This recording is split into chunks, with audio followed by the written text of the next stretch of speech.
What's up everybody? My name's Jack and today I'm going to show you how to create a crypto-style matrix-themed cascade system in Trapcode Particular. I also have the project file available for a free download below, linked in the description. Alright, first things first, the easiest way to create the particle for this that we're going to use in Trapcode is to go into Premiere Pro and create a sequence. So that's what we're going to do. And we're going to do that at 32 pixels by 32 pixels. Now we have our sequence. The easiest way to do this is we're going to make a new folder called icons, and we're going to drag all of our icons in. And the easiest way to get these icons is going to be this website right here, cryptoicons.co. Hit download, it'll download every icon that they have available. I think it's something like 400. It has it in different resolutions, but today we're just going to be using the 32 pixel by 32 pixel. Drag all of these in, take a moment. All right, so you're gonna hit Control A, select all, go to speed duration, change the duration to just 1 frame. Hit OK. With them all selected, drag them into your sequence. So you'll have something like this where it cycles through each crypto token frame by frame. So the next thing you're gonna do is you're going to select all of these, left click, and hit replace with After Effects composition. Wait for it to load. It'll take a moment. Now you'll have all of these inside of a tiny little sequence. So with all these inside the sequence, hit Control M, bring up the render queue, go to QuickTime, make sure it's ProRes 4444 because we need an alpha channel, use straight alpha, we don't need the audio, and export this somewhere that's going to be easy to find it at. We're just going to call this Trapcode crypto sequence.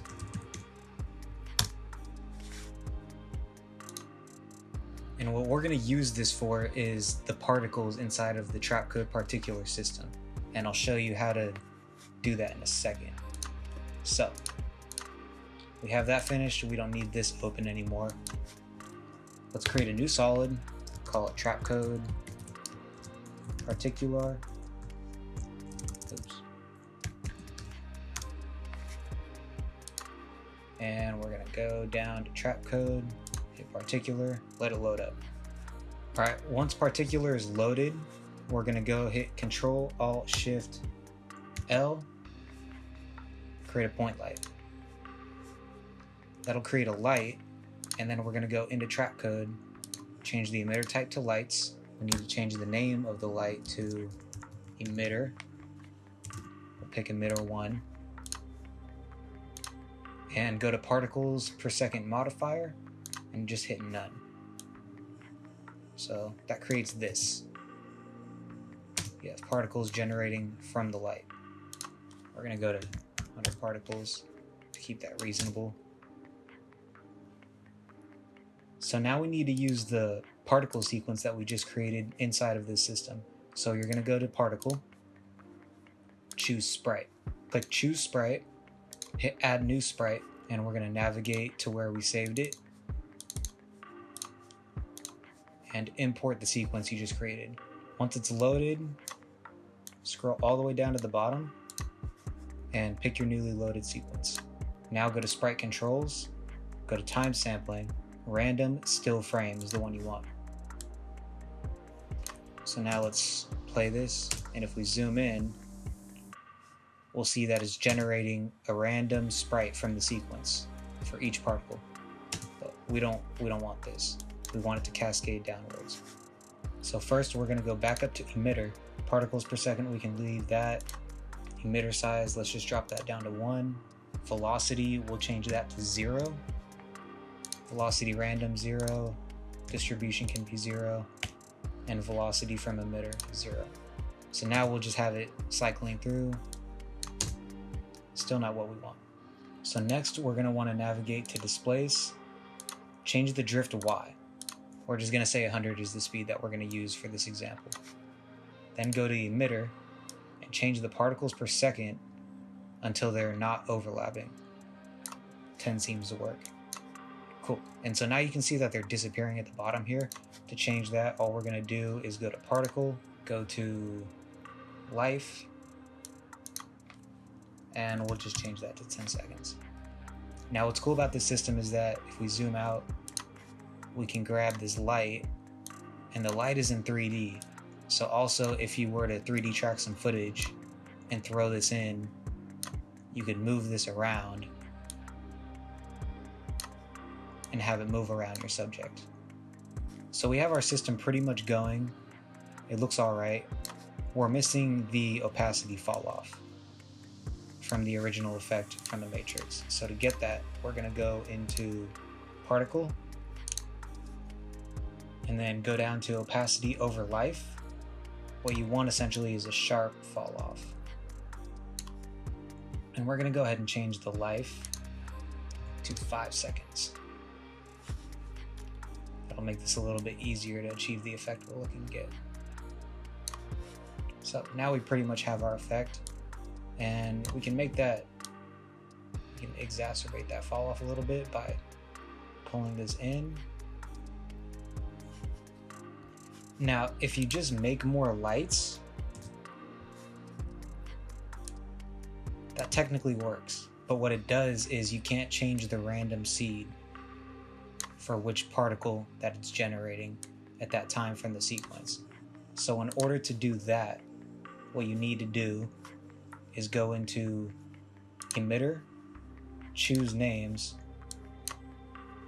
You need to choose a specific name for each layer that you're going to make, because you're going to have to make multiple instances of Trapcode particular. So the way we're going to do it here, let's go alpha, change the light name to alpha, and then go to the other light, change it to beta, duplicate your system, go to choose names, switch that to beta. Now, as you can see, they're still gonna be the same. We haven't changed anything. So what we have to do is we have to go into particle, go to sprite random seed, and change that to anything different. Now just repeat that process, change the positions of the lights, and each time that you make a new instance, change the sprite random seed to a different number, and you'll have the system. Now we've gone and distributed these light layers, changed all the random seeds to different numbers, and sometimes when they get close, you'll see that they're pixelated. That doesn't matter for this particular tutorial, but if you want, you can make a sequence that has a higher resolution than 32 pixels to fix that. But for this tutorial, that doesn't matter. We're actually going to add another effect on top of it, so none of this stuff really matters, none of this pixelation. Alright, so we have that figured out. We have our system the way we want it. Of course, you can do more lights to create more. We're only going to do 5 for now. So you're going to choose one of your systems. You're going to solo it. Let's solo this one. You're going to go to Effect. You're going to go to Universe Stylize and open up Hollow Matrix. So instantly you'll see that, it's not great. It's cool, but it's not what we want. So hop into Hollow Matrix. We're actually going to open the dashboard. We'll start with a preset. We'll start with Gray Green as our preset. And that kind of gets us there. We're going to fix the alpha edge. Keep the frame rate. Disable time effects. We don't want to do the posterized time effect on this. Now from here, you can play with all these effects if you want to add in TV roll and distortion. I'm not going to go into that. This pretty much gets you where you need to go, the Gray Green preset. I did include a preset that has some distortion in the project file if you'd like to use that, but this will do for now.